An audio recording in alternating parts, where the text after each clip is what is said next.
La formation de calculs rénaux est une des pathologies les plus fréquentes en urologie. Principalement localisés dans les cavités du rein, ils peuvent se décrocher et engendrer des douleurs intenses lorsqu'ils bouchent les voies urinaires. Lorsqu'ils ne s'évacuent pas naturellement, plusieurs techniques existent pour s'en débarrasser. Ça peut être des ondes de choc à travers la peau, la lithotricie extracorporelle, pour fragmenter le calcul en morceaux plus petits qui seront à nouveau évacués spontanément. Ça peut être des interventions chirurgicales qui sont soit effectuées par les voies naturelles, comme une urétéroscopie, où avec une petite caméra on va remonter jusque dans le rein et casser le calcul en petits morceaux avec une fibre laser. Ou comme on le voit aujourd'hui dans cette vidéo, un traitement percutané où on va directement ponctionner le calcul et là aussi le fragmenter avec une fibre laser. Après avoir repéré le calcul à l'aide de la radiologie, le chirurgien insère une aiguille dans le rein en passant directement à travers la peau.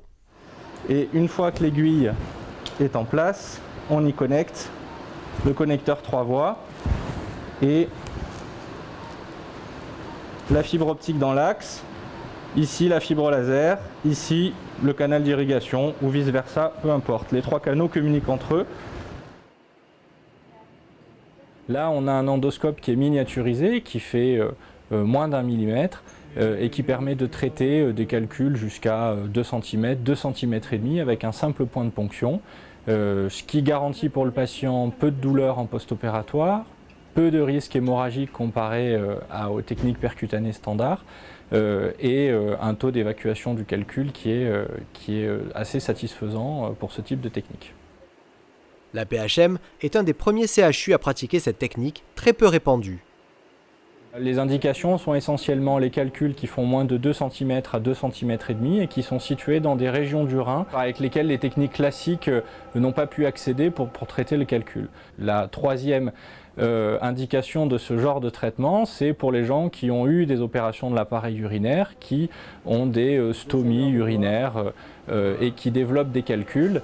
Les techniques de traitement par les voies naturelles sont délicates et risquent d'abîmer le matériel. Ici, la micropercutanée est une solution qui est sûre, efficace et peu morbide pour traiter les calculs dans cette troisième indication. Voilà. L'intervention est assez rapide. Un simple pansement est posé sur le point de ponction. J'ai pas eu de douleur, j'ai rien eu. Ça s'est fait assez rapidement parce que je suis rentré le jeudi soir, le vendredi ils m'ont opéré et samedi à 14 h j'étais dehors. Après l'intervention, les suites opératoires sont très simples. Quelques séances de posturothérapie sont prescrites aux patients pour l'aider à éliminer les fragments restants. Donc, on va s'installer sur la table. Par gravité, donc on va essayer en mettant le patient dans une position de déclive, c'est-à-dire qu'on appelle tête en bas sur une table, pour que le calice inférieur se retrouve plus haut que la voie d'excrétion naturelle. Et pour compléter cette mise en position, on va appliquer un vibromasseur pour appliquer des vibrations et en fait pour faire des secousses qui vont mobiliser ces résidus pour essayer de les amener vers les voies excrétoires et puis qu'ensuite ça puisse être éliminé par les voies naturelles. Voilà, vous pouvez vous asseoir.